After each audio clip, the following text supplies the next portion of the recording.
अर्जुन यही पूछते हैं कि कह रहे हो ये करो वो करो, पर अगर मैं नहीं कर पाऊं तो ना मैं इधर का रहा ना उधर का। बट राधा और उनका कोई रोमांटिक रिलेशनशिप था ही नहीं। Radha was already married. क्या उनसे कोई रिलेशनशिप एडवाइस हम ले सकते हैं? जन्माष्टमी आने वाली है दोस्तों। जन्माष्टमी के इस खास अवसर पर हमारा ये जन्माष्टमी स्पेशल पॉडकास्ट आ चुका है। हमारे इस पॉडकास्ट के अंदर आज हम बात करेंगे कृष्णा के ऊपर। पर्सनली कृष्णा से मैंने काफ़ी कुछ सीखा है, काफ़ी कुछ लर्न किया है, एंड ये जो पूरी की पूरी आइडेंटिटी रही है ये मेरे लिए काफ़ी इंस्पायरिंग रही है और शायद आपके लिए भी उतनी इंस्पायरिंग रही होगी। कृष्णा की जितनी भी स्टोरीज है उनसे हम सब बहुत आराम से रिलेट कर पाते हैं। आज इस पॉडकास्ट में हमारे साथ है डॉक्टर विनीत अग्रवाल, जिनके आपने काफ़ी सारे पॉडकास्ट सुने होंगे, शायद से बियर बाइसेप्स के ऊपर या रणवीर अलाहाबादिया चैनल के ऊपर, चाहे वो कल्कि के ऊपर हो, चाहे वो परशुराम के ऊपर हो, चाहे वो हिंदू मल्टीवर्स के ऊपर हो। और उन सबसे आपको एक चीज़ तो बच गई होगी कि इस इंसान के पास बहुत ज़्यादा नॉलेज है। आज इस पॉडकास्ट के अंदर हम बात करेंगे आपकी गोल सेटिंग के बारे में, आपकी रिलेशनशिप्स के बारे में, आपके अलग अलग फियर्स के बारे में। हम बात करेंगे किस तरीके से आपको एज अ बिजनेसमैन करियर के अंदर आगे बढ़ना चाहिए और किस तरीके से आपको अपने डिसीजन लेने चाहिए। ये पॉडकास्ट सभी लोगों के लिए, सभी एज ग्रुप के लिए काफ़ी स्पेशल पॉडकास्ट होने वाला है।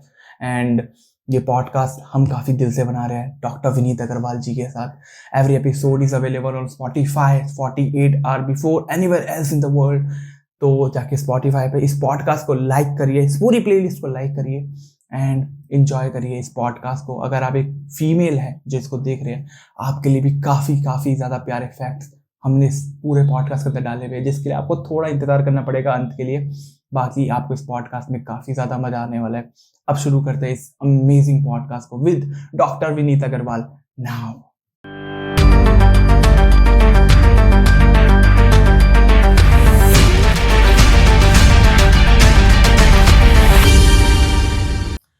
सबसे पहले स्वागत है विनीत अग्रवाल जी आपका हमारे इस पॉडकास्ट के अंदर। आपके काफ़ी सारे हमने पॉडकास्ट सुने हैं पहले भी, चाहे वो कल्कि के ऊपर हो, चाहे वो परशुराम के ऊपर हो, चाहे वो मल्टीवर्स के ऊपर हो, या फिर वो काले जादू के ऊपर हो। हमने ये सब सुने हैं और इसके बाद हम सबको क्या लगता है कि आप एक विष्णु अवतार के ना गुरु हो, आपको इन सब के बारे में बहुत अच्छे से पता है। तो उसी के एक बहुत ही फेमस अवतार के बारे में आज हम बात करेंगे, कृष्णा, जो मेरा पर्सनल फेवरेट है, जो आपने भी मेरे को सबसे पहले सजेस्ट किया। आई थिंक आपका भी फेवरेट है। तो गर्वित फेवरेट्स तो ऐसे फेवरेट वाली कोई बात नहीं है, बट हाँ डेफिनेटली भगवान कृष्ण जो उनकी जो लीलाएं हैं वो काफी दिलचस्प है, काफी इंटरेस्टिंग है and he is very appealing. जो कुछ उन्होंने एक्टिविटीज की अपने उस अवतार में, जो कुछ उन्होंने लीलाएं दिखाई है वो काफी इंटरेस्टिंग है। तो definitely I think a lot of people, I think he is one of the most popular gods in Hinduism. And मेरे को हमेशा से एक सवाल रहता है इस चीज़ का कि कृष्णा सबको पसंद है, मतलब चाहे वो बच्चा हो, आप उनको स्टोरी सुनाते हो उनके बचपन के बारे में, बड़ों को काफ़ी ज़्यादा पसंद है, टीनेजर्स को काफ़ी ज़्यादा पसंद है, कृष्णा काफ़ी ज़्यादा रिलेट करते हैं। तो सब लोग इतना रिलेट क्यों कर पाते हैं इस कैरेक्टर के साथ? क्योंकि शायद राम के साथ सब लोग रिलेट ना कर पाए, कोई और कैरेक्टर के साथ रिलेट ना कर पाए, बुद्धा के साथ या कोई भी कोई कैरेक्टर हो, कृष्णा के साथ ऐसा क्या है कि सब रिलेट कर पाते हैं? I think the life itself, जो उन्होंने उनके लाइफ के जो इंसिडेंट्स हैं वो ही काफी इंटरेस्टिंग है और काफी रिलेटेबल हैं। इनफैक्ट मैं बोलूंगा सारे अवतार जो हैं उनकी लाइफ स्टोरीज काफी रिलेटेबल हैं अलग अलग पॉइंट्स पे। पर भगवान कृष्ण का जो बचपन सबसे ज्यादा बताया जाता है और जो उनकी शरारतें, उनकी अठेलियां जो उनकी बताई जाती हैं उनकी लीलाओं में, आई थिंक वो बहुत लोगों को पसंद आती हैं।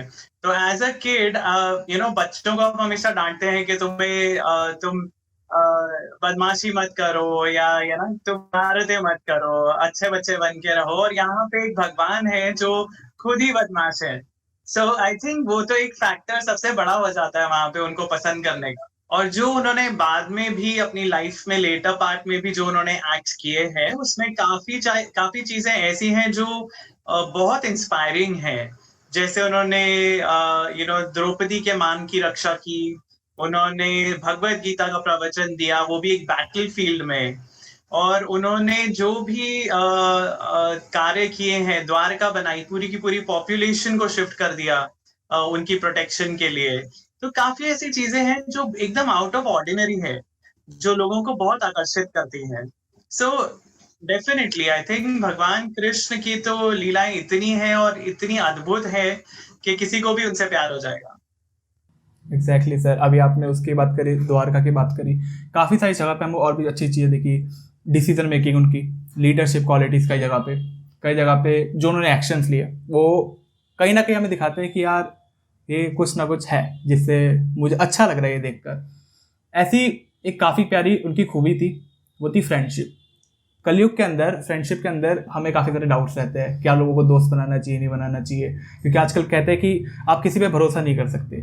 पर उनकी जो फ्रेंडशिप की स्टोरी है दोनों की दोनों, चाहे सुदामा के साथ हो चाहे अर्जुन के साथ हो, काफ़ी फेमस है, काफ़ी अच्छी है। उनकी फ्रेंडशिप में ऐसा क्या खास था, या उनसे हम क्या ले सकते हैं आज? आई थिंक जो अनकंडीशनल लव जो बोलते हैं हम, जो बहुत ही एक थ्योरेटिकल चीज लगती है, प्रैक्टिकली हम नहीं देखते हैं वो अपने रिलेशनशिप्स में।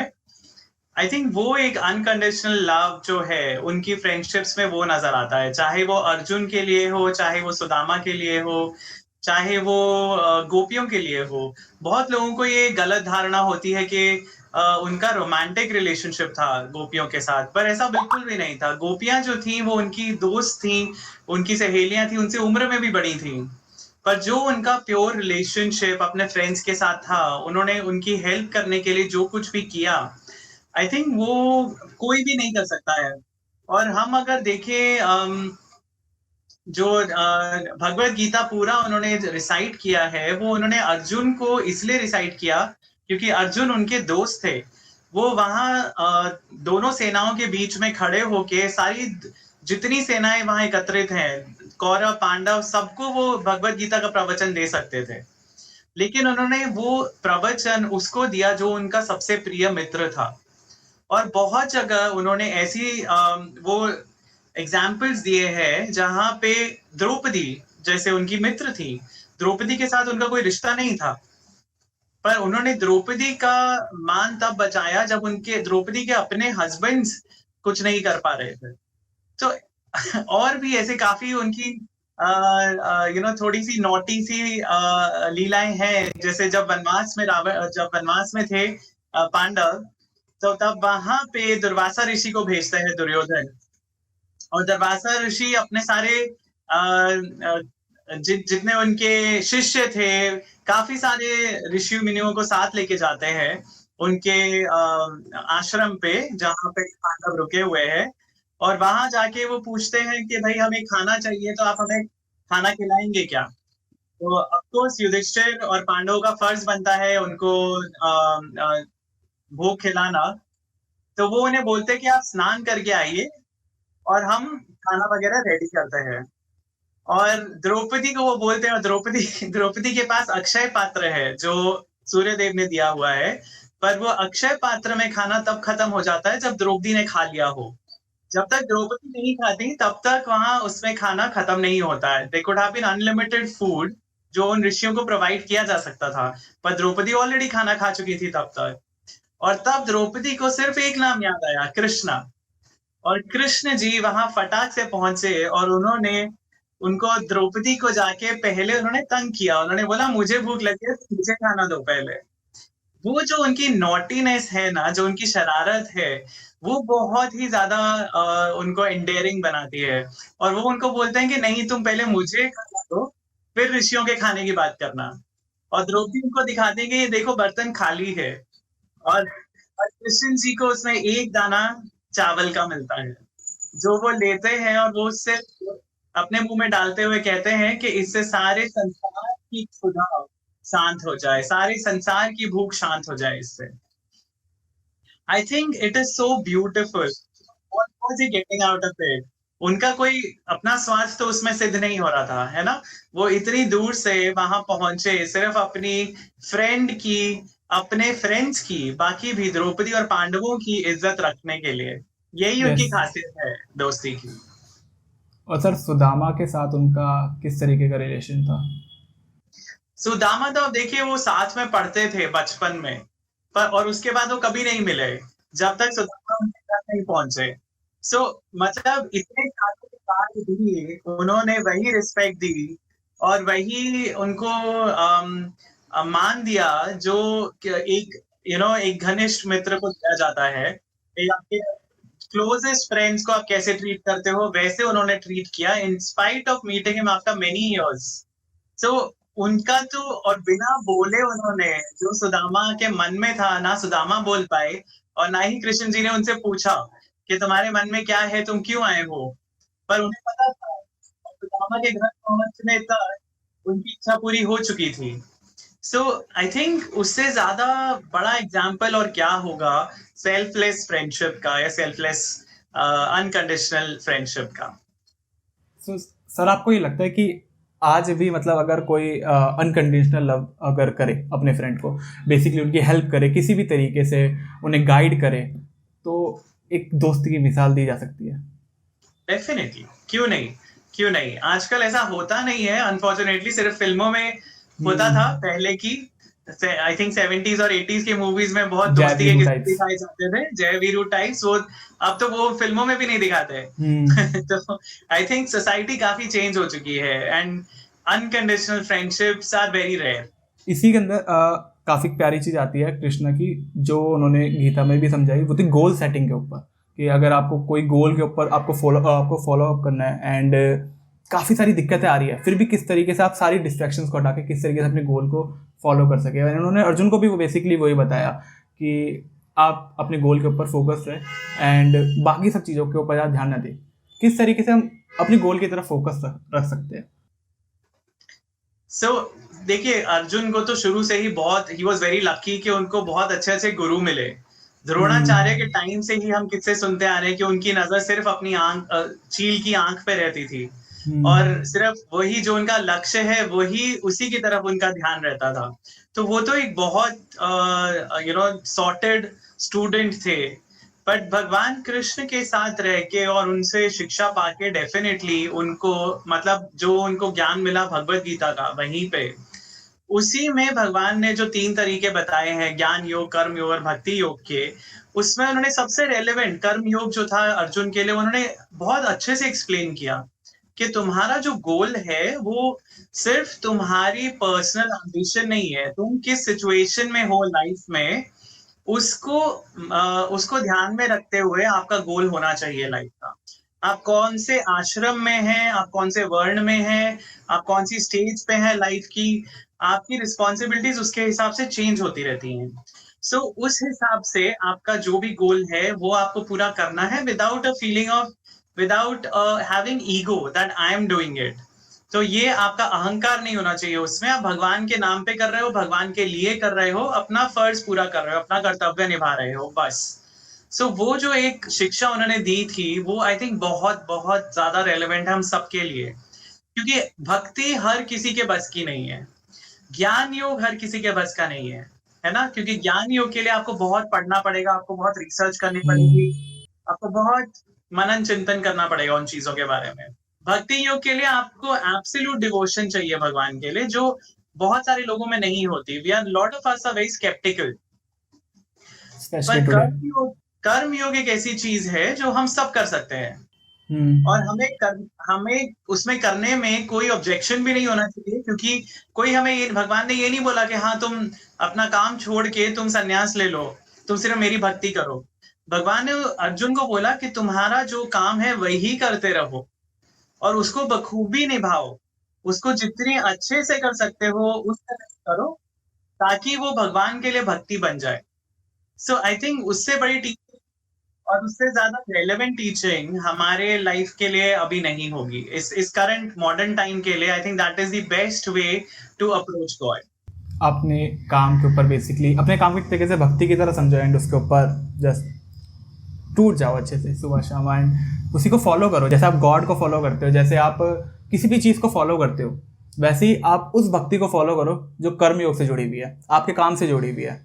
एंड बेसिकली अगर आप ये करते हो तो आप उनकी आइडियोलॉजी को समझ पा रहे हो। बिल्कुल बिल्कुल, क्योंकि हम बोलते भी है ना, वर्क इज वर्शिप।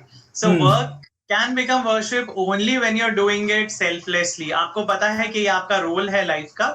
अभी हम जिस पड़ाव में है, अगर हम स्टूडेंट हैं तो हमारा काम, फिलहाल हमारा काम क्या है, पढ़ाई करना, अच्छे नंबर लेना, अच्छे कॉलेज में जाना।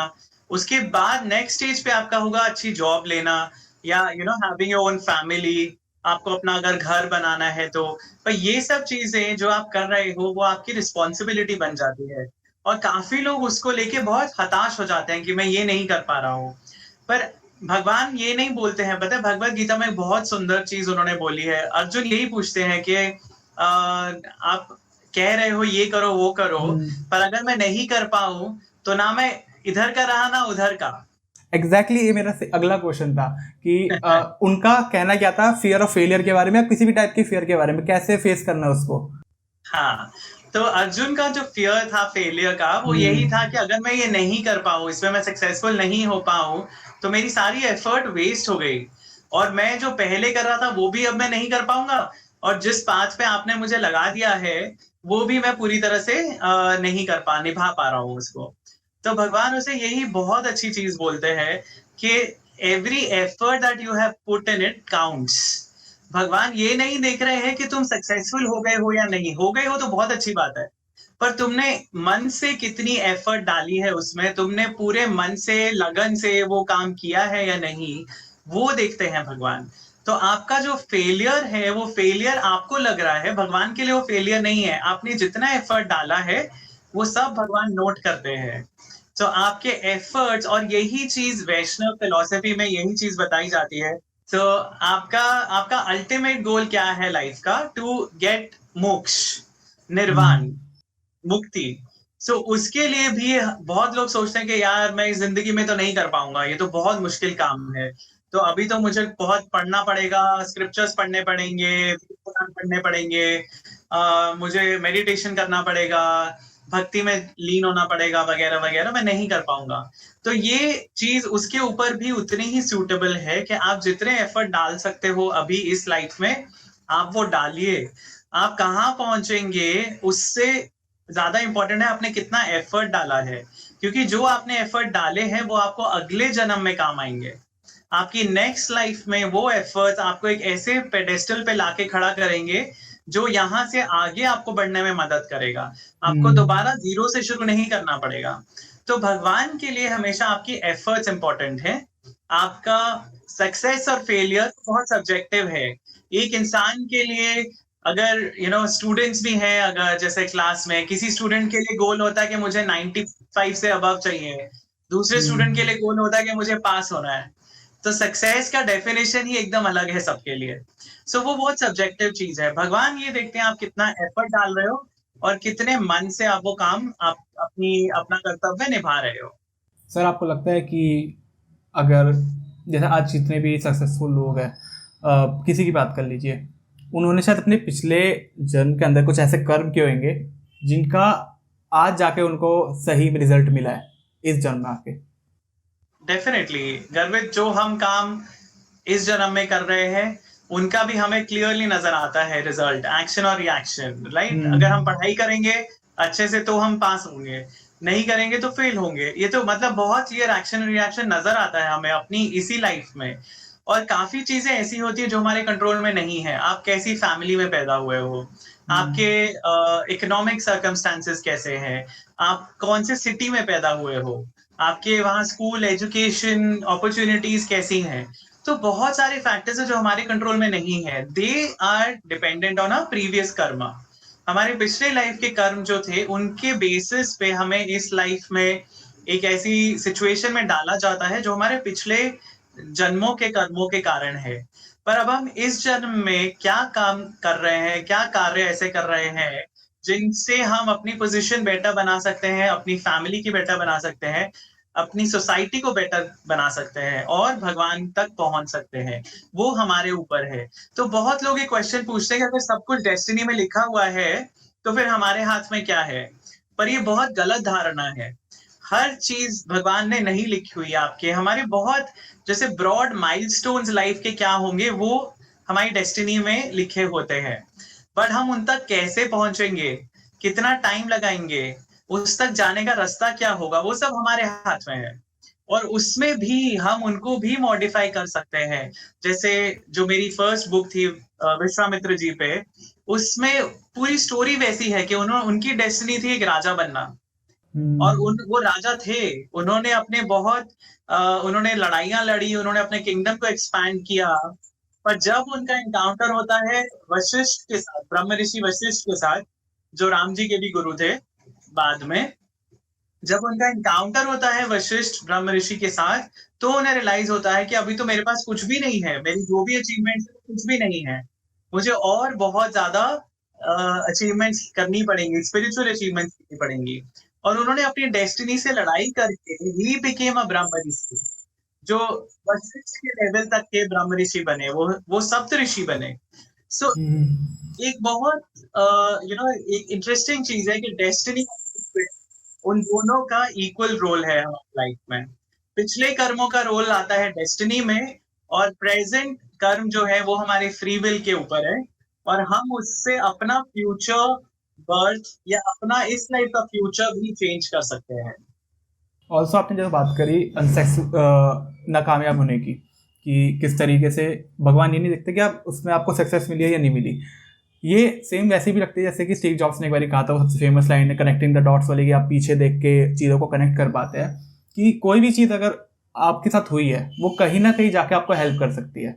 मेरे साथ तो बहुत बार हुआ ऐसा कि कहीं ना कहीं मैं फेल हुआ, लेकिन वो चीज़ अराउंड 1 साल बाद 2 साल बाद मेरे को पता चलता है कि अच्छा ये इसलिए हुई थी, और आज वो मेरी प्रोफाइल में एक बहुत बड़ा एडअप है। बिल्कुल, डेफिनेटली कुछ भी एफर्ट जो आपने डाला है ना वो वेस्ट नहीं होता है। वो एक्सपीरियंस, और कुछ नहीं तो वो एक्सपीरियंस काम आएगा आपके।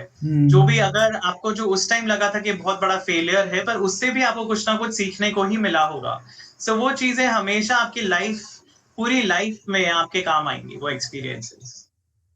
ऑल्सो इन सब चीज़ों को जानने के बाद एक ये भी फील आती है कि मैंने सक्सेस के पीछे भागा और शायद मेरे को मिल गई, फेयर्स वगैरह मैंने टाली, पर फिर भी कई बार खुद पे कॉन्फिडेंस नहीं आता, खुद पे बिलीफ नहीं रहता किसी भी लेवल पे, किसी भी चीज़ के ऊपर।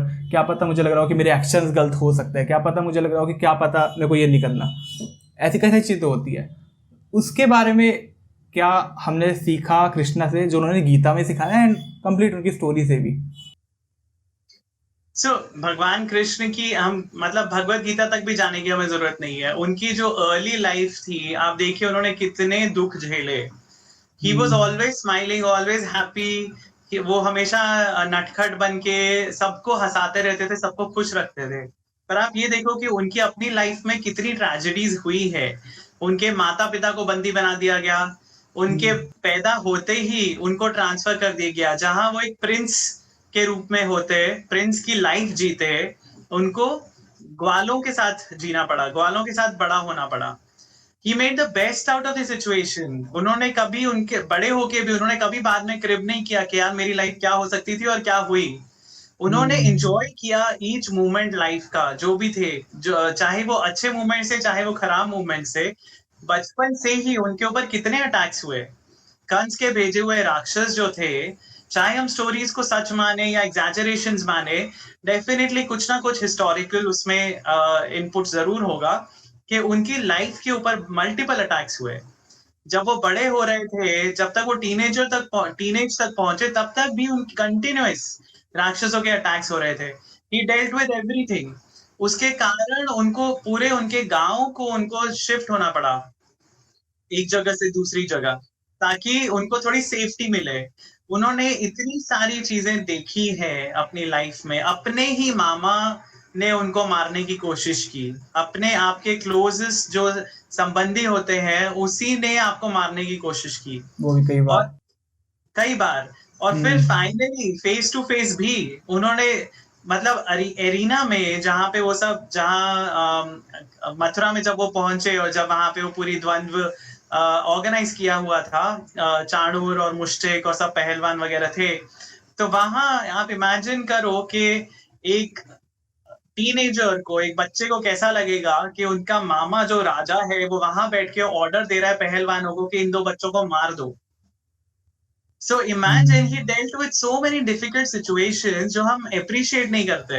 और उसके बाद भी उन्होंने सारी, जब से उन्होंने छोड़ी मथुरा, जब से उन्होंने वृंदावन छोड़ा, वो कभी दोबारा नहीं गए। उनके सारे बचपन के साथी, उनके फ्रेंड्स, गोपियां, माँ बाप, उनको कभी दोबारा नहीं मिले।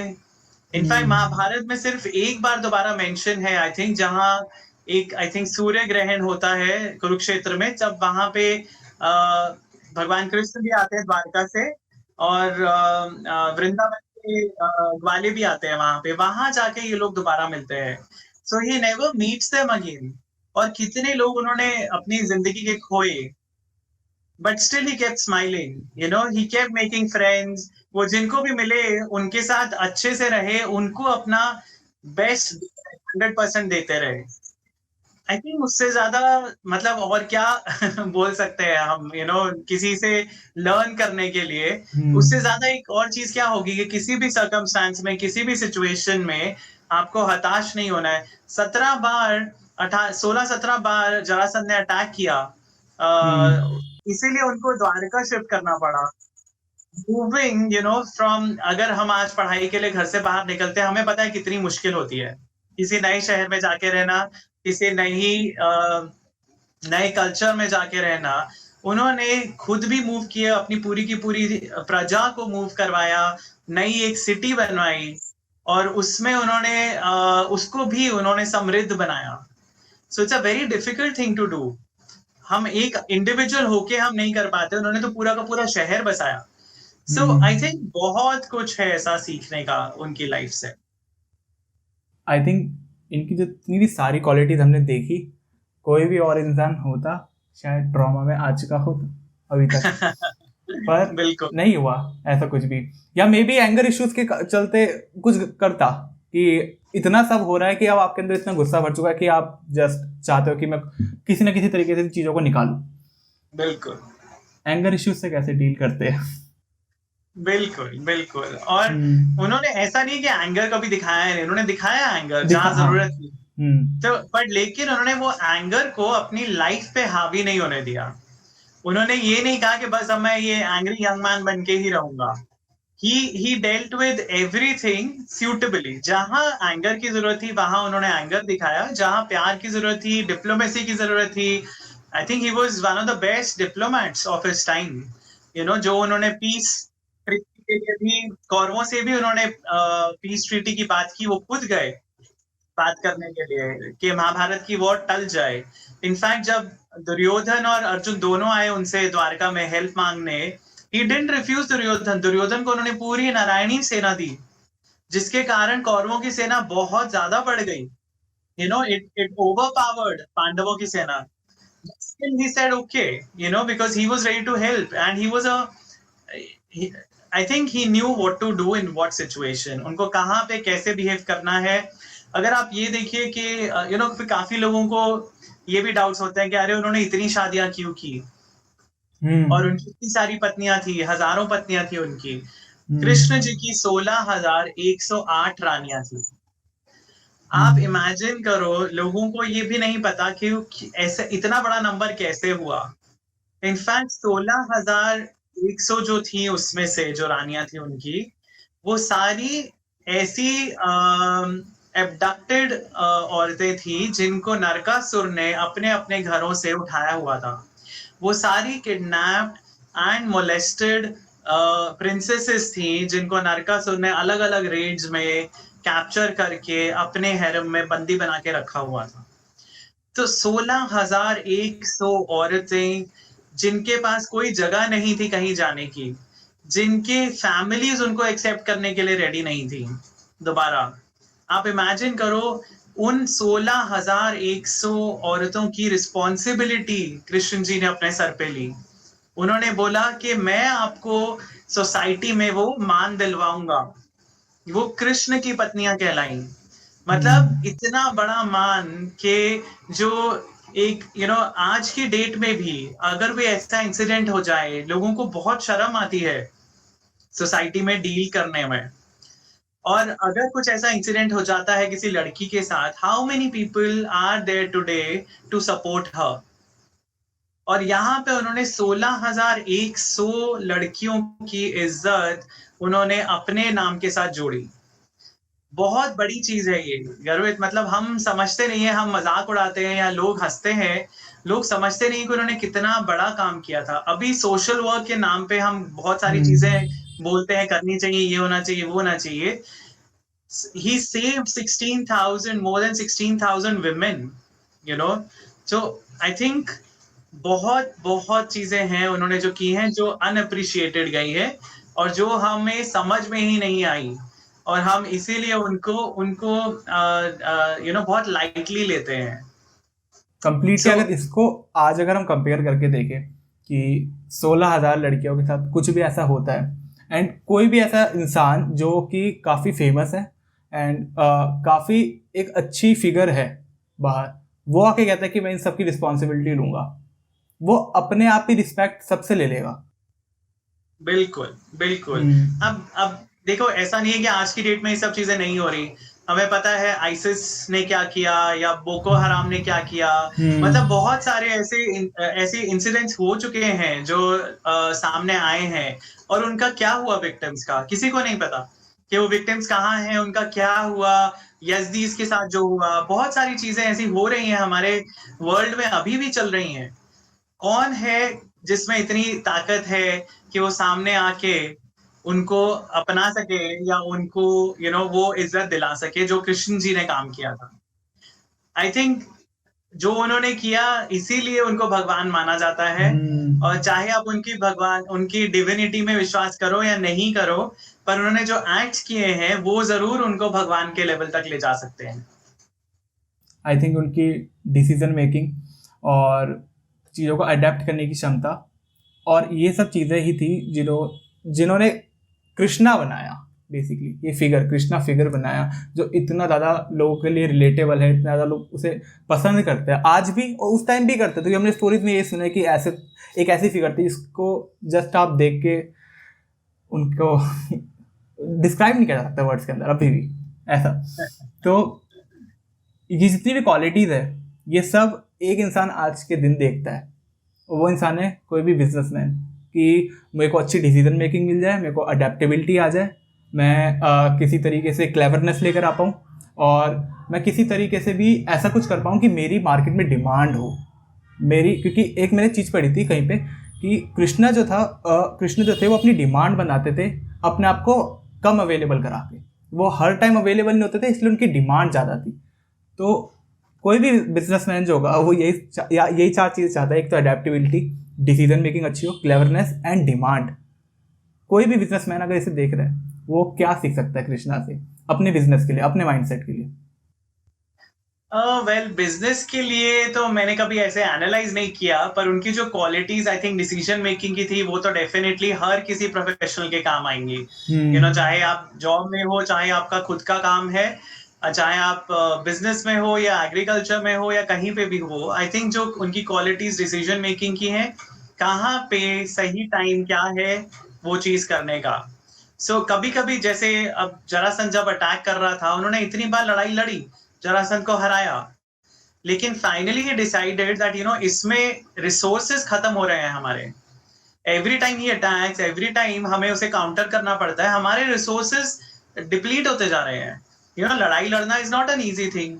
तो आपके पूरे शहर के, पूरे किंगडम के रिसोर्सेस सब इकट्ठे करके आपको ग्रेन्स भी स्टोर करनी पड़ेंगी, सेना को खिलाना पड़ेगा, सेना के लिए वेपन्स बनाने पड़ेंगे नए नए, और वो सब चीजों में बहुत रिसोर्सेज वेस्ट हो रहे हैं। That is the only reason he moved the kingdom to Dwarka.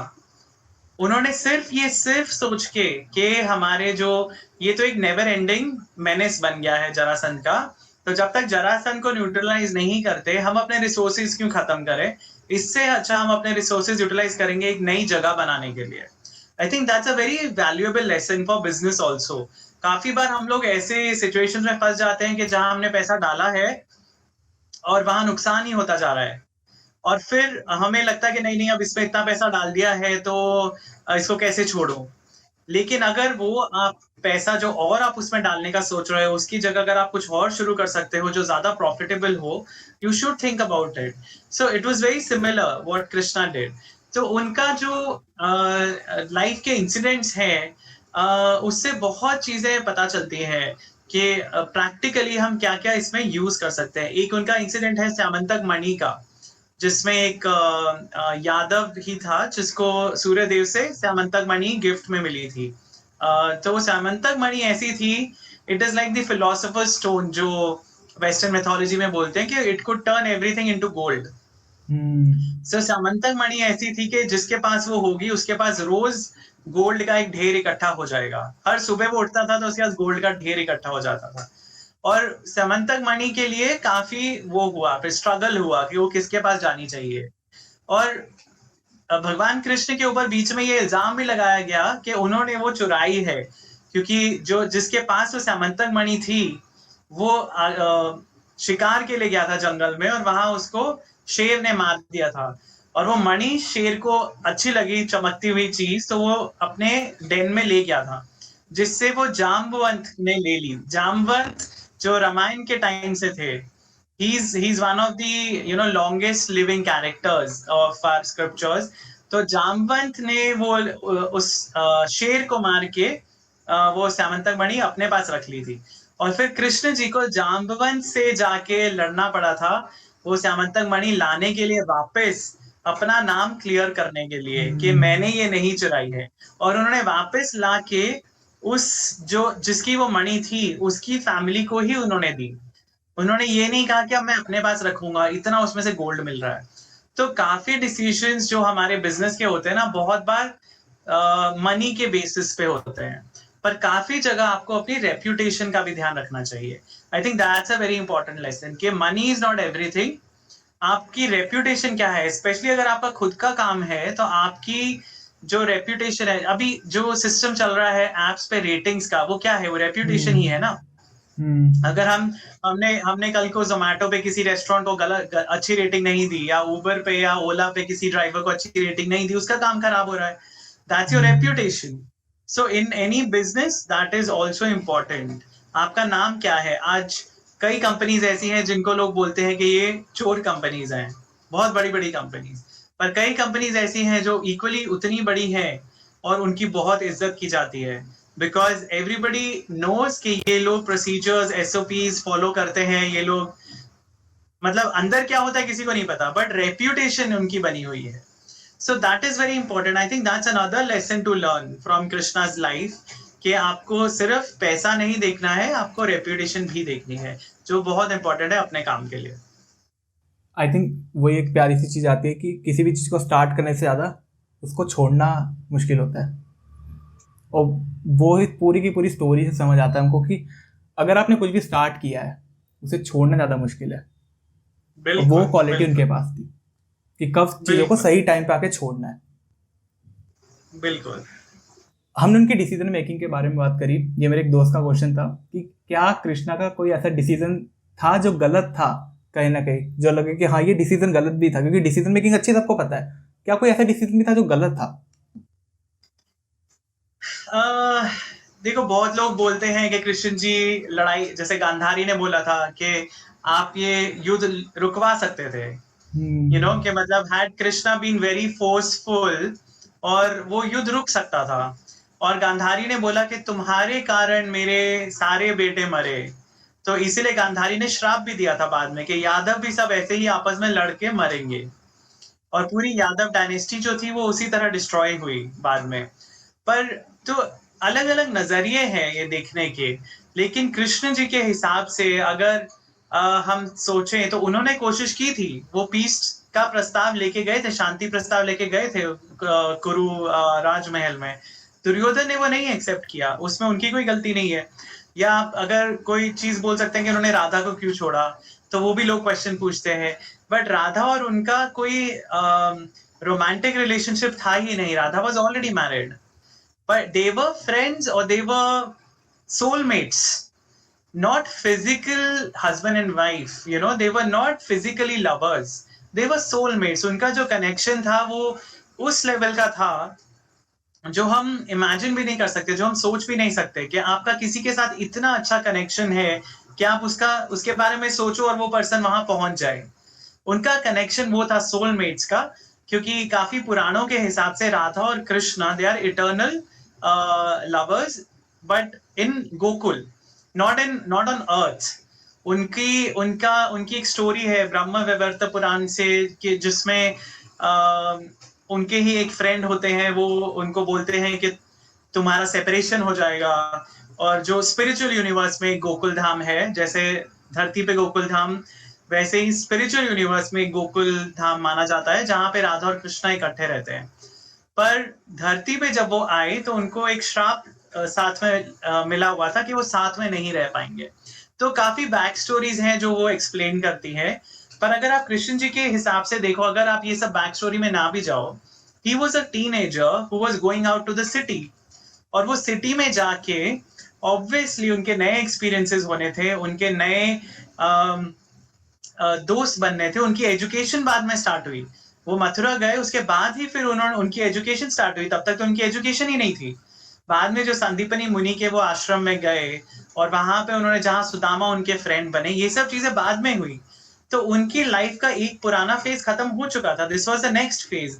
और हमारी लाइफ में भी वैसे ही होता है ना, हमने स्कूल एक सिटी में किया, कॉलेज के लिए हम कहीं और गए, जॉब के लिए हम कहीं और जा रहे हैं, तो वो एक फेज हमारा चेंज होता रहता है। पर उसमें ये कहना कि आप पिछले जो दोस्त थे आप उनको भूल गए, वो सिर्फ आपके ऊपर डिपेंडेंट नहीं है, वो दोनों तरफ से डिपेंडेंट है, सर्कमस्टांसेस पे डिपेंडेंट है, काफी चीजों पे डिपेंडेंट होता है। सो मुझे तो नहीं लगता ऐसा कोई डिसीजन उन्होंने गलत लिया अपनी लाइफ में। उन्होंने बहुत प्रैक्टिकल डिसीजंस लिए और उन्होंने बहुत बखूबी सारे रिश्ते निभाए। जब तक वो उस रिश्ते में थे तब तक उन्होंने पूरी तरह से वो निभाया, और जब वो नहीं निभा सकते थे तब तब मतलब उस रिश्ते को तब भी वो भूले नहीं। क्योंकि जब हम वो विवरण सुनते हैं महाभारत में कि सूर्य ग्रहण के टाइम जब वो लोग मिले तो सब एकदम प्यार से और लगाव से मिले। सब कृष्ण जी अपनी रानियों के साथ वहां थे और गोपियां थी वहां पे, और नंद बाबा थे और यशोदा मैया थी, और सब आपस में मिलके उन्होंने बहुत टाइम इकट्ठे स्पेंड किया। तो काफी चीजें हैं सीखने वाली about being practical in life. आप हर चीज इमोशनल होके डिसाइड नहीं कर सकते, आपको प्रैक्टिकल होना है। पर आपको किसी को भूलना भी नहीं है। जिन्होंने आपका साथ निभाया है एक बुरे वक्त में, आपको उन्हें भूलना भी नहीं चाहिए। जब भी मौका मिले आपको जरूर उनकी हेल्प करनी चाहिए, जैसे उन्होंने सुदामा की हेल्प की।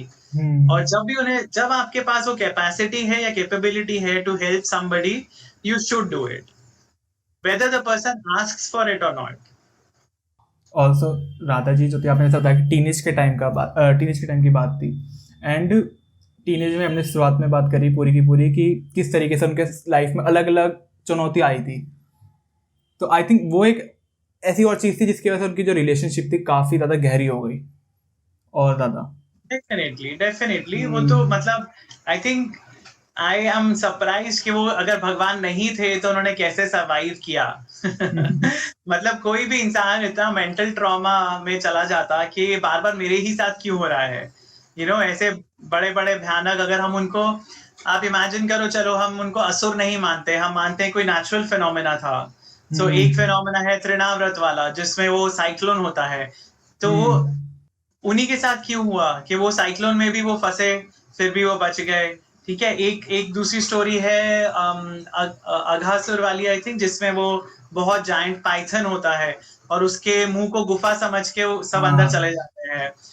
अगर आप ये इमेजिन करोगे, चलो वो ऐसा कोई राक्षस नहीं था, मे बी वो सच में गुफा में ट्रैप हो गए, तो भी ही only dealt with that situation, right. So उनके साथ बार बार ऐसी सिचुएशंस हुई जिसमें से वो निकल के आए और उसके बाद भी वो इतने पॉजिटिव रहे।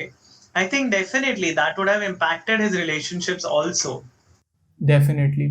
रिलेशनशिप से एक चीज़ याद आई, क्या कोई रिलेशनशिप रिलेटेड एडवाइस भी हो सकती है जो कृष्णा से हम सीखी जा सके?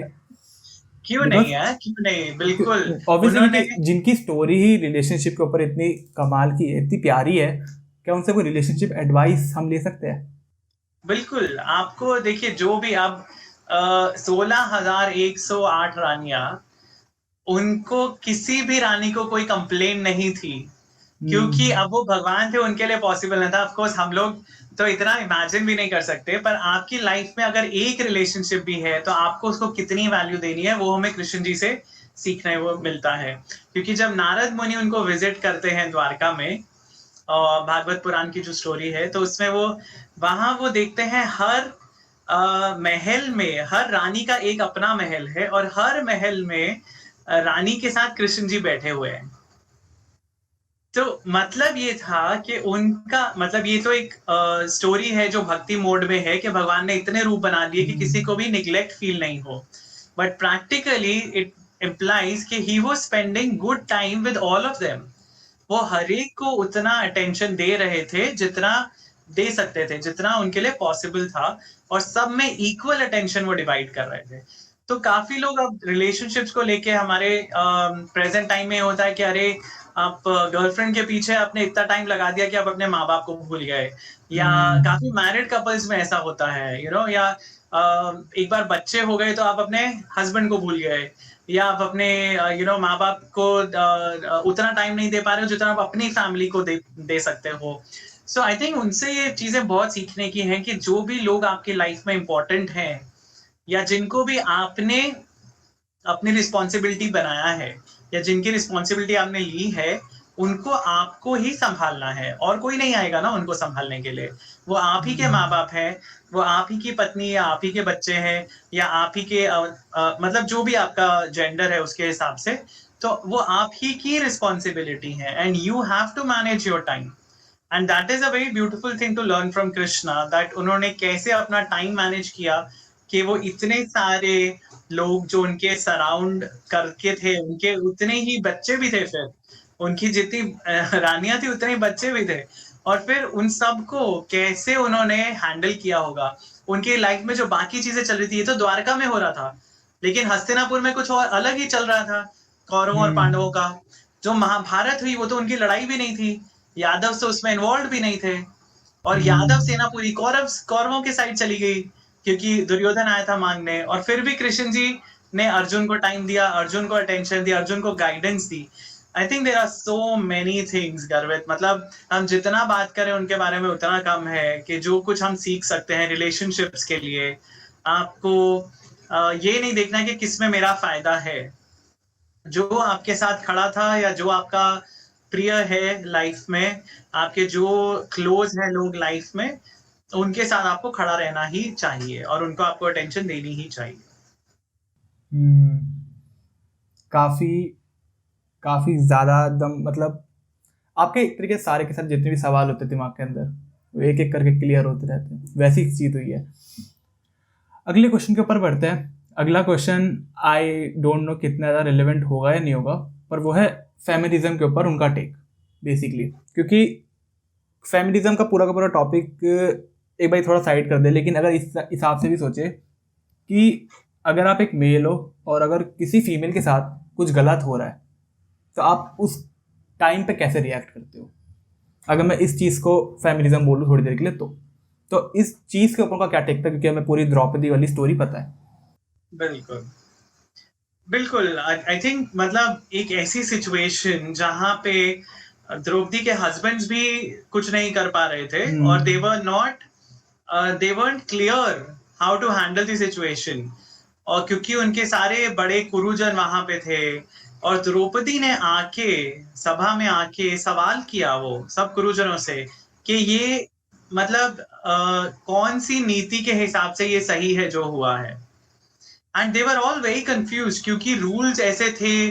दांव में युधिष्ठिर ने हारा खुद को, और फिर उसने द्रौपदी को दांव पे लगाया। सो द्रौपदी का क्वेश्चन वाज वेरी वैलिड कि जो खुद को हार चुका था वो मुझे कैसे दांव पे लगा सकता था।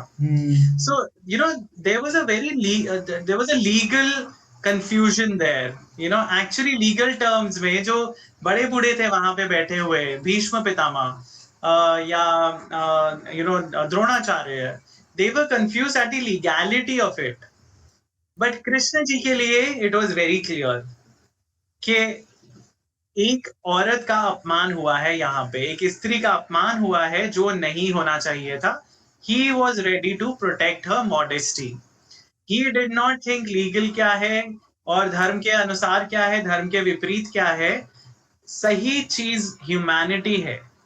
एक इंसान के साथ, एक हम स्त्री की भी क्यों बात कर रहे हैं, एक इंसान के साथ अगर गलत हो रहा है हमें वहां पे स्टैंड करना चाहिए, बजाय इसके सोचने के कि ये लीगल है या ये धर्म के विरुद्ध है या धर्म के अनुसार है। तो वो एक चीज जो उन्होंने दिखाई वहां पे कि आपका पूरा आर्ग्यूमेंट किसी काम का नहीं है अगर आप किसी की इज्जत, किसी की जिंदगी नहीं बचा सकते हो, तो वो आपका आर्ग्यूमेंट या आपके लॉज या आपके rules they are a waste.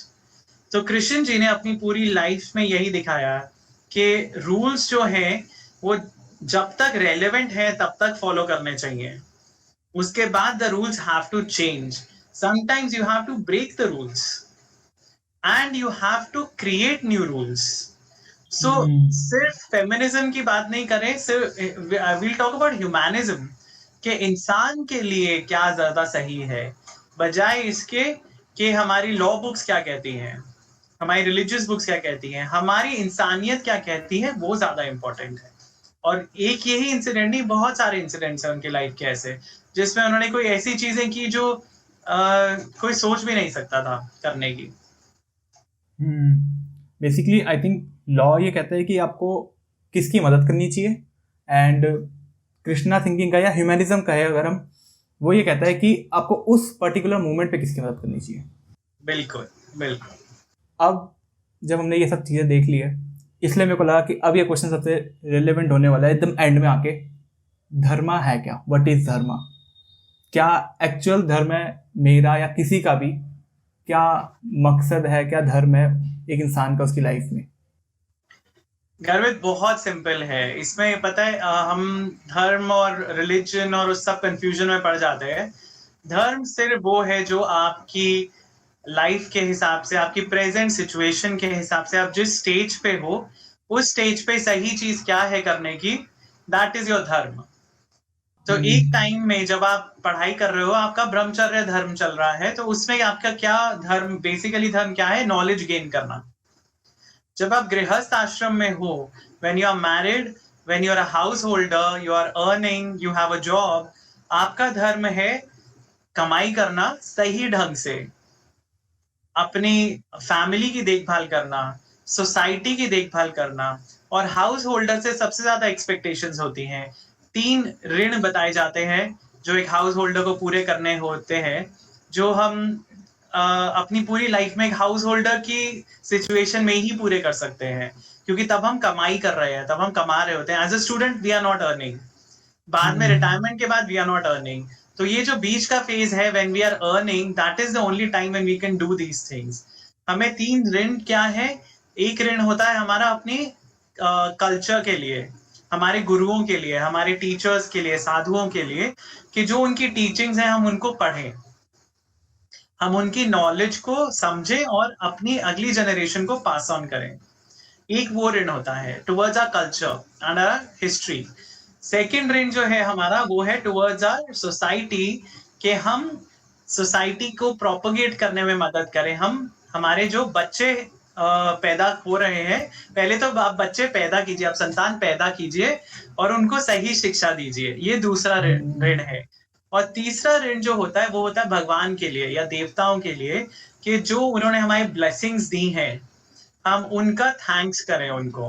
और वो हम कैसे कर सकते हैं, हम रिलीजियस चीजें करके कर सकते हैं, हम मंदिर में दान दे सकते हैं, हम यज्ञ कर सकते हैं, हम चैरिटेबल इंस्टीट्यूशंस को दान दे सकते हैं। तो जो आप अर्न कर रहे हो उसका आई थिंक 1/3 या ऐसा कुछ मेंशन है जो हमें दान में देना चाहिए, जो आपने सही तरीके से अर्न किया है।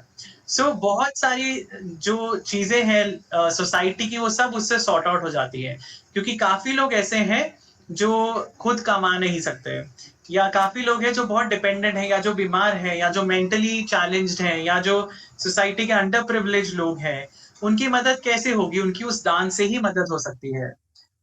हम किस स्टेज में है लाइफ की, रिटायर्ड स्टेज में अगर आप हो, तो आपका धर्म ये है कि आपको डिटैच होना है अब चीजों से। हम देखते हैं उल्टा होता है, इंसान की चाहते खत्म ही नहीं होती, कि पहले होता है हम अपने बच्चों को देख लें, बच्चों की पढ़ाई, बच्चों का कॉलेज हो जाए, फिर बच्चों की शादी देख लें, फिर बच्चों के बच्चे पैदा होते देख लें, और तो ये तो एक नेवर एंडिंग साइकिल है। हमारा उस स्टेज में, वानप्रस्थ में, हमारा उस आश्रम में, हमारा धर्म ये है कि हम खुद को डिटैच करें फैमिली लाइफ से, हम भगवान के बारे में सोचें। और संन्यास में हमारा एक ही धर्म है, to focus only on achieving moksha. तो आप कौन सी स्टेज में हो लाइफ की, आप कौन से किस सिचुएशन में हो सकता है आप you know circumstances force you to start earning early, आपको एजुकेशन पूरी करने का टाइम नहीं मिले, हर एक को आइडियल सिचुएशन नहीं मिलती है लाइफ में, पर आपको उस सिचुएशन में, आप जिस भी सिचुएशन में हो, आपका क्या धर्म है? अगर आप काम कर रहे हो तो आप मन लगा के वो काम करो। You have to make your life better. Education आप बाद में भी ले सकते हो, अब ऐसी अपॉर्चुनिटीज हैं। You can join a distance learning course, you can join anything. आप अपनी डिग्रीज आप कभी भी पूरी कर सकते हो बाद में भी, पर आपकी उस सिचुएशन में, उस लाइफ के पड़ाव में आपका जो धर्म है वो आपको खुद समझ में आएगा।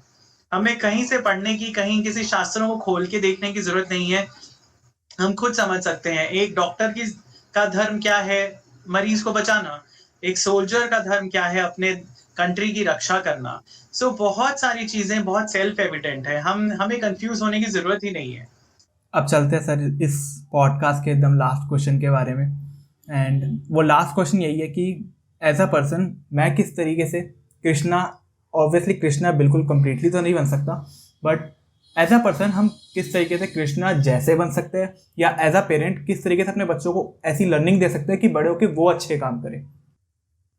आई think as a citizen, as a individual, जो हमारा धर्म है, जो भगवत गीता में जो भी हमें बताया गया है, कर्म योग I think is the easiest thing to follow. आप ईगो मत रखिए, आपका जो भी कर्तव्य है उसको आप पूरा निभाइए। As not just an individual, आपका जो फैमिली के लिए रिस्पॉन्सिबिलिटीज हैं, आपकी जो सोसाइटी के लिए रिस्पॉन्सिबिलिटीज हैं, आपकी जो कंट्री के लिए रिस्पॉन्सिबिलिटीज हैं, वो सब आप निभाइए। That is your dharma, that is your teaching, that is what you have to do, and it is easy to do it. I think ये एक ऐसी टीचिंग है भगवान कृष्ण की और भगवान कृष्ण की लाइफ की, जो बहुत इजी है फॉलो करनी।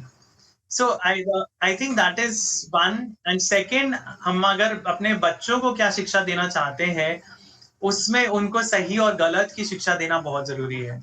तो आजकल बच्चे बहुत जल्दी इन्फ्लुएंस हो जाते हैं because of social media, right? Peer pressure बहुत होता है काफी चीजों का, काफी चीजें करने का, जो सही जरूरी नहीं कि सब सही ही हो, पर वो एक सही और गलत की शिक्षा देना, बच्चों को अपने कल्चर से जोड़ के रखना और उनको ये नॉलेज देना जो हमारी हजारों सालों की नॉलेज है, इसको हम क्यों वेस्ट कर रहे हैं? जो ऋषि मुनियों ने हजारों सालों में गैदर की, हमारे लिए ये स्क्रिप्चर्स छोड़ के गए हैं, इतनी विजडम का ट्रेजर है, ये पूरा खजाना है, हम उसको भी टच नहीं कर रहे, ना हम खुद सीख रहे हैं, ना अपनी नेक्स्ट जनरेशन को पास ऑन कर रहे हैं। I think it's a waste. So that is the second thing which we should ensure happens किसी भी तरह, चाहे आप बच्चों को क्योंकि हमारे स्कूल्स में एजुकेशन नहीं दी जाती है, राइट? सो आप बच्चों को आप रिलीजियस प्लेसेस पे लेके जाइए, उनका अट्रैक्शन बनेगा। आप उनको मंदिर लेके जाते हैं या आप किसी तीर्थ स्थल पे लेके जाते हैं, तो उनको अट्रैक्शन होगा, धीरे धीरे उनको उस चीज में दिलचस्पी बनेगी। आप सडनली एक दिन उठ के अगर बोलेंगे कि चलो आज हम मंदिर चलते हैं, तो बच्चा नहीं जाएगा। तो वो एक इनकलकेट करनी पड़ेगी sense of identity of your culture, और उनकी इम्पोर्टेंस क्या है, ये सब चीजें आई थिंक बहुत इंपॉर्टेंट है आज के सोसाइटी के लिए। आई थिंक बचपन से ही ये सब करना पड़ेगा। जैसे मेरे को अगर मैं अपनी बात करूँ, स्कूल्स की बात करूँ, कि स्कूल्स में ये सब क्या होता था लास्ट कुछ साल पहले तक, जो भी स्कूल की पिकनिक्स होती है वो या तो कोई एम्यूजमेंट पार्क में होती है, कोई स्विमिंग पूल वाली जगह में होती है, कोई फैक्ट्री रिलेटेड जगह पे होती है। फैक्ट्री वगैरह इंपॉर्टेंट है, बट आई थिंक ये हिस्टोरिक प्लेसेस पे भी ले जाना चाहिए ताकि बच्चे इनके बारे में जान पाए। बिल्कुल बिल्कुल, हमारी हिस्ट्री बहुत ज्यादा अनएक्सप्लोर्ड है अभी मतलब मैं पिछले कुछ हफ्तों से कोशिश करता हूँ कि हर वीकेंड में किसी अनएक्सप्लोर्ड जगह पे जाऊं, मुंबई के अराउंड ही, और ऐसी जगहें मुझे मिली हैं जिनके बारे में लोगों को पता भी नहीं है। मतलब इतना कुछ है हमारी कंट्री में ढूंढने का, और हमारी कंट्री में तो बहुत हिस्ट्री है। आप छोटी से छोटी जगह पे चले जाएं, उसका कनेक्शन निकल आएगा कहीं ना कहीं किसी स्टोरी से। आई थिंक बहुत इंपॉर्टेंट है ये चीज, और स्कूल्स अगर नहीं कर रहे हैं तो फैमिलीज को करना चाहिए। फैमिली की रिस्पॉन्सिबिलिटी है ये अपना कल्चर और वैल्यूज पास ऑन करना नेक्स्ट जनरेशन को। वो हम स्कूल पे नहीं डाल सकते हैं, हमें अपने आप वो रिस्पॉन्सिबिलिटी लेनी पड़ेगी। I think at the end अगर हम बात करें कृष्णा के बारे में कि हम उनसे क्या सीख सकते हैं, तो मेन है डिसीजन मेकिंग। एंड एक बार अगर आपने अपना डिसीजन सही कर लिया, डिसीजन मेकिंग अच्छी कर ली, तब आपकी सारी चीज़ आ जाएगी। बिकॉज एक क्वेश्चन था जो मैं इंक्लूड करने वाला था, वो था कि किस तरीके से हम्बलनेस लेकर है, लेकिन वो मैंने जानबूझ के किया नहीं। बिकॉज मुझे लगता है कि हम्बलनेस ऐसी नहीं कि अगर मैं आपको अभी इस पॉडकास्ट में बताऊंगा और आप एकदम सुनोगे और आपको एकदम से आ जाएगी कि हाँ मैं बिल्कुल हम्बल हो गया। वो एक ऐसी कि आपने जो एक्शंस अभी तक लिए हैं या फिर आप लोगे उनके हिसाब से आएगी, जो भी मेरे एक्शंस होने वाले हैं, जो हम इस वीडियो के अंदर बात कर चुके हैं कि किस तरीके से आपको एक्शंस लेने हैं, कि आपकी डिसीजन मेकिंग हो सकती है, क्या तरीके से आपको सोचना है। एंड एक बार अगर आप वो चीज़ें करोगे तो हम्बलनेस भी आ जाएगी, सब कुछ आ जाएगा। हम्बलनेस बेसिकली ईगो को हटाने के बाद अपने आप हम्बलनेस आ जाएगी। बिल्कुल बिल्कुल गर्वित। आई थिंक बहुत सारी चीजें हमने डिस्कस की इस सेशन में, और आई होप इसमें काफी चीजें लोगों को यूजफुल लगी होगी और वो एक नए नजरिए से भगवान कृष्ण की लाइफ को देखें और खुद पढ़ें। मतलब मैं ये नहीं बोलता हूँ कि जो मैं कह रहा हूँ या जो आप कह रहे हो वो आप सच मान के बैठ जाओ ऑडियंस के लिए। आप खुद पढ़िए ना, आपको कौन रोक रहा है। आप भगवत गीता उठा के पढ़िए, सब लैंग्वेजेस में ट्रांसलेशंस अवेलेबल हैं। आप महाभारत पढ़िए, आप हरिवंश पढ़िए, बहुत सारी स्टोरीज है। भागवत पुराण पढ़िए, कृष्ण जी की लाइफ के ऊपर बहुत स्टोरीज अवेलेबल हैं। तो आप खुद पढ़िए, खुद सीखिए आपको क्या उसमें से सीख मिलती है। और डेफिनेटली मैं मतलब ये तो अपने एक्सपीरियंस से कह सकता हूँ कि कुछ ना कुछ जरूर आपको उसमें रेलेवेंट निकलेगा और जो आपके काम आएगा लाइफ में। For your entire life it will be helpful. Even if आप मानते भी ना हो कि ऐसा कुछ हुआ था, एटलीस्ट जो भी चीज़ें आपको सही लगती हैं उन चीज़ों में से आप उसको अडेप्ट करने की कोशिश करिए अपनी लाइफ के अंदर।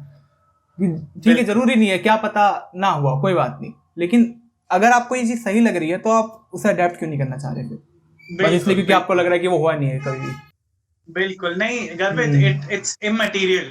वो हुआ है या नहीं हुआ है, हमें तो उस स्टोरी में से जो लर्निंग है उस पे फोकस करना चाहिए। हम गलत डिबेट में पड़ जाते हैं कि ये हिस्टोरिकल है या नहीं है, उसका कोई रेलेवेंस ही नहीं है। अगर नहीं था हिस्टोरिकल तो क्या हुआ, उस स्टोरी की वैल्यू कम हो गई? वो लेसन तो वही रहा ना आपके लिए। अगर वो हिस्टोरिकल था तो आप सब चीजें वो मानोगे, सब चीजें करोगे जो उसमें हुआ। तो आपका पर्पस क्या है इस डिबेट का कि हिस्टोरिकल था या नहीं था? अगर आपने उसमें से लेसन लेना है, उसमें से अच्छी टीचिंग लेनी है, that is the important thing, चाहे वो हिस्टोरिकल हो या नहीं हो। ये भी शायद कृष्ण से हम सीख सकते हैं, चाइल्ड लाइक नेचर। क्योंकि बचपन में हमें स्टोरीज बताई जाती है, जैसे कि कछुए और खरगोश की स्टोरी बताई जाती है। जरूरी नहीं है कछुआ और खरगोश ने सच्ची में रेस लगाई हो, जरूरी नहीं है, लेकिन एट द एंड हम स्टोरी का जो मोरल है वो समझते हैं कि स्टोरी का मतलब क्या था। सेम यहाँ पे भी हम कर सकते हैं। बिल्कुल तो सही कभी कभी बच्चों की तरह आप चीज़ों को ओवर एनालाइज करने की जगह जस्ट समझ के देखो कि क्या सही है क्या गलत है, एंड सब कुछ क्लियर हो जाएगा। यस, थैंक यू सर इस कमाल के पॉडकास्ट के लिए। आई थिंक मेरे जितने भी सारे सवाल थे सब के सब हो गए, एंड मेरे को लगता है मज़ा आया होगा सभी को जिसने भी ये देखा होगा। My pleasure completely. और I think you are doing a great job Garvit, so carry on.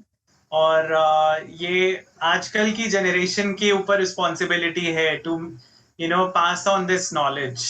और आजकल इतने सारे मीडियम अवेलेबल है because of internet. I think it's very, very important. The work that you guys are doing, kids like you are doing, I think it's very important.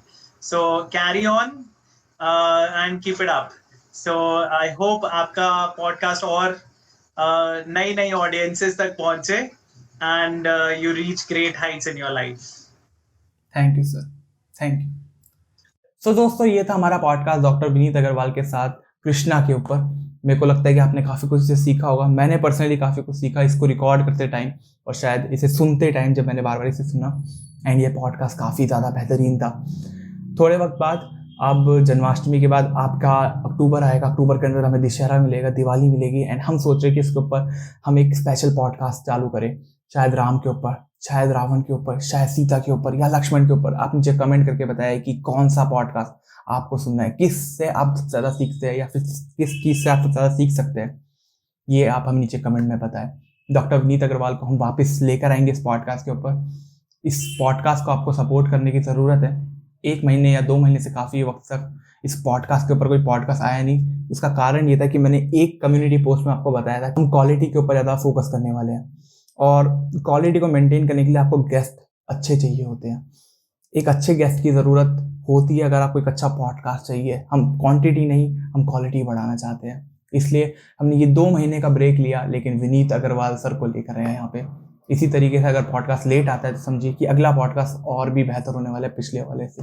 मैं जानता हूँ कि location आपको अलग लगी होगी इस बार, थोड़ी सी नॉइज आपको सुनाई दी होगी पीछे से, उसके लिए हाथ जोड़ के आपसे क्षमा मांगते हैं। लेकिन इस पॉडकास्ट के अंदर आप क्वालिटी को अगर आप एक बारी के लिए हटा दें, चाहे वॉइस क्वालिटी हो चाहे दिखने की क्वालिटी हो, आप फोकस करें विनीत अग्रवाल जी के नॉलेज के ऊपर, तो आपको पता चलेगा कि ये पॉडकास्ट की क्वालिटी कितनी ज़्यादा बढ़ चुकी है। इस पॉडकास्ट को आपको सपोर्ट करने की ज़रूरत है।